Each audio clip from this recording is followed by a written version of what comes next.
آلک و اصحابک یا رحمت للعالمین۔ حاضرین محتشم،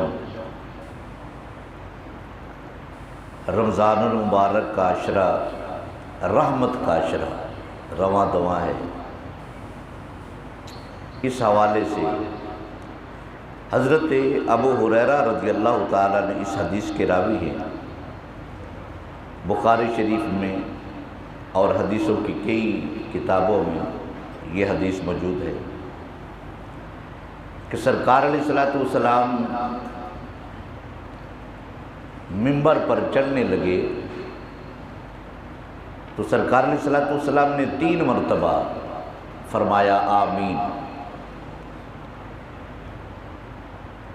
جب سرکار گفتگو سے فارغ ہوئے تو صحابہ کرام نے پوچھا یا رسول اللہ صلی اللہ علیہ وسلم، آپ نے آج ایک انوکھا کام کیا ہے،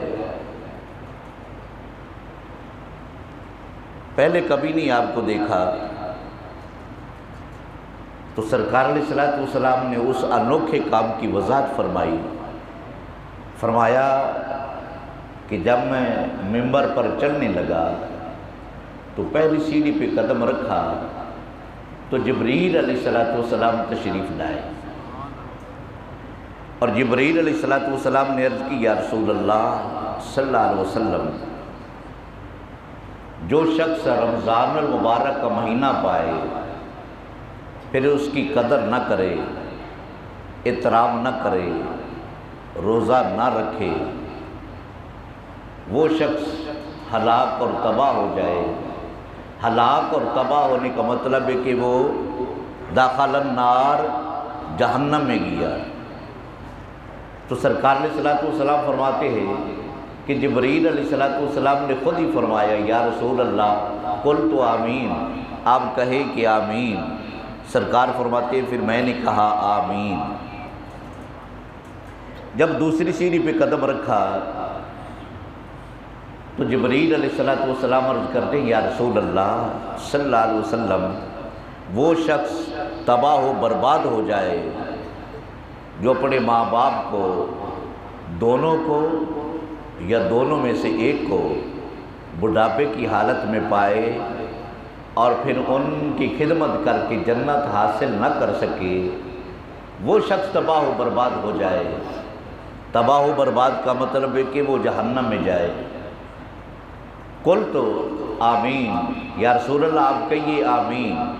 سرکار فرماتے ہیں پھر میں نے کہا آمین۔ جب تیسری سیڑھی پہ قدم رکھا تو جبریل علیہ السلام عرض گزار ہوئے یا رسول اللہ صلی اللہ علیہ وسلم، جو آپ کا نام نامی اس میں گرامی سنے اور پھر آپ پر درود نہ پڑے، وہ تباہ و برباد ہو جائے، ہلاک ہو جائے، آپ کہیے آمین۔ تو سرکار فرماتے ہیں میں نے کہا آمین۔ حاضرین محتشم، اس حدیث پاک میں 3 چیزیں بیان کی گئی ہیں۔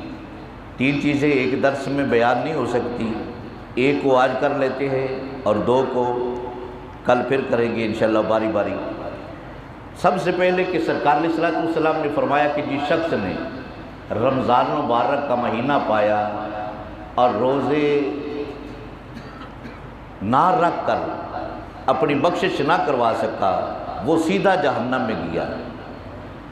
اس کے برعکس سرکار نے فرمایا جو رمضان مبارک کی قدر کرتا ہے، احترام کرتا ہے، قیام کرتا ہے، روزہ رکھتا ہے، ما تقدم من ذنبہ غفر ما تقدم من ذنبہ، اس کے پچھلے سارے گناہ معاف کر دیے جاتے ہیں۔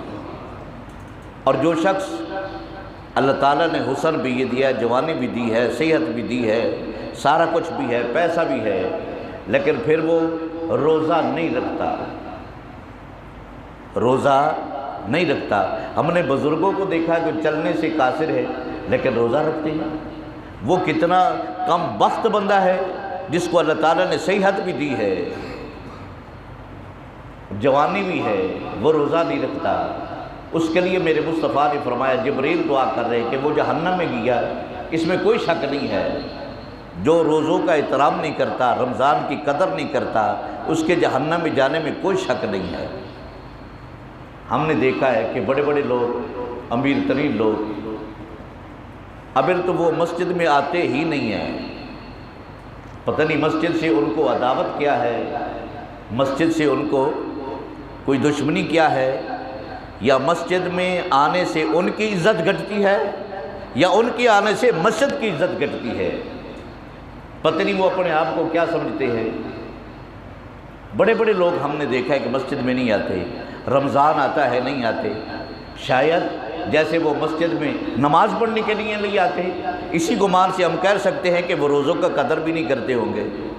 اگر مسجد کی قدر نہیں کرتے، وہ روزوں کا قدر کیا خواہ کرتے ہوں گے؟ اور سرکار علیہ الصلوۃ والسلام نے فرمایا کہ جو آدمی روزہ رکھ لیتا ہے، روزہ رکھ کر پھر اس کی زبان سے جھوٹ بھی چلتا ہے، اگر کاروبار کرتا ہے کم تولنا بھی چلتا ہے، کم ناپنا بھی چلتا ہے، غیبت بھی چلتی ہے، گالی گلوچ بھی چلتا ہے، اور بد اخلاقی بھی چلتی ہے، اور روزہ رکھ کر وہ کانوں سے چسکے بھی لیتا رہتا ہے، یعنی کوئی گانے باجے سنتا رہتا ہے، یا آنکھوں سے کوئی گناہ کرتا رہتا ہے، ہاتھ سے کوئی چوری کر لیتا ہے۔ سرکار علیہ الصلوۃ والسلام نے فرمایا صرف صبح سے لے کر شام تک بھوکھا رہنے کے علاوہ اس کو کچھ نہیں ملنے والا، اس کو کچھ نہیں ملنے والا۔ تو میرے بھائی، اگر آپ روزہ رکھتے ہیں تو روزے کے حقوق یہ ہے کہ آپ کی آنکھ بھی کسی غیر محرم کی طرف نہ اٹھے، اور روزے کا حق یہ ہے کہ آپ کی زبان پر جھوٹ بھی نہ آئے، روزے کا حق یہ ہے کہ آپ کی زبان پر گالی گلوچ بھی نہ آئے، روزے کا حق یہ ہے کہ آپ کی زبان سے کسی کی غیبت بھی نہ نکلے، روزے کا حق یہ ہے کہ آپ بری محفل میں اپنے پاؤں سے چل کر بھی نہ جائیں، کسی بری چیز کو ہاتھ بھی نہ لگائے، یہ روزے کا حق ہے۔ اگر روزے کا حق ادا نہیں کرتے تو سرکار نے فرمایا صبح سے لے کر شام تک وہ بھوکا پیاسا تو رہتا ہے، لیکن اس کے علاوہ بھوک اس کو لگتی رہی، پیاس اس کو لگتی رہی، اس کے علاوہ رب کعبہ کی بارگاہ میں اس کو کوئی ثواب نہیں ملنے والا۔ تو لہٰذا اگر روزہ رکھتے ہیں تو پھر زبان کا بھی خیال کریں، آنکھ کا بھی خیال کریں، کانوں کا بھی خیال کریں، پاؤں کا بھی خیال کریں، اپنی زبان کو بھی محفوظ رکھیں۔ اللہ رب العزت آپ کو، ہم سب کو میرے مصطفیٰ کے فرمان پر عمل کرنے کی توفیق و رفیق عطا فرمائے۔ وآخر دعوانا الحمدللہ رب العالمین۔ الصلاۃ والسلام علیک سید